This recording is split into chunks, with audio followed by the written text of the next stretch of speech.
Alors, la dépendance affective, il faut savoir que c'est quelque chose qui peut arriver et qui peut s'accroître parce que vous avez une partenaire qui va s'éloigner, qui va moins vous donner de l'attention, qui va être moins présente. Et du coup, cette dépendance, elle était déjà là, mais elle va venir encore plus s'accentuer parce qu'entre guillemets, vous n'avez plus le shoot que vous aviez pendant toutes ces années-là et qu'aujourd'hui c'est en train de s'étioler, de diminuer. Le premier point que je voudrais vous partager, c'est déjà d'avoir conscience de votre dépendance affective. Souvent, on va avoir du mal à se dire à quel point je le suis. Et souvent, les actes qu'on va penser normal ne le sont pas. Et donc, c'est vraiment d'aller analyser aujourd'hui votre comportement. Déjà, à quelle fréquence vous allez du coup penser à votre partenaire? Est-ce que aujourd'hui, les réactions, la manière que votre partenaire a d'agir a un énorme impact sur votre quotidien? Est-ce qu'aujourd'hui vous avez perdu en concentration?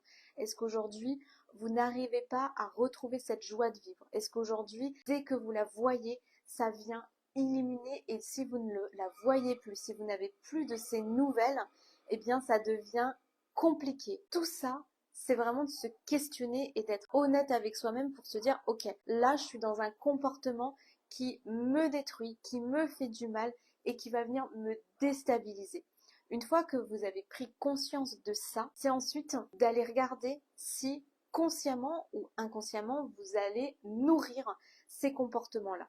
Les comportements que je vois régulièrement, c'est je vais regarder régulièrement mon portable, je vais même géolocaliser ma partenaire, je vais me retrouver dans certains endroits pour être sûre que je vais peut-être la recroiser, je vais peut-être scruter ce qu'elle fait sur les réseaux sociaux, je vais peut-être regarder un tas de choses, d'indices qui vont venir en fait nourrir cette dépendance affective. Et plus vous allez nourrir cette dépendance affective, bah du coup, plus vous allez être piégé dans ce cercle vicieux.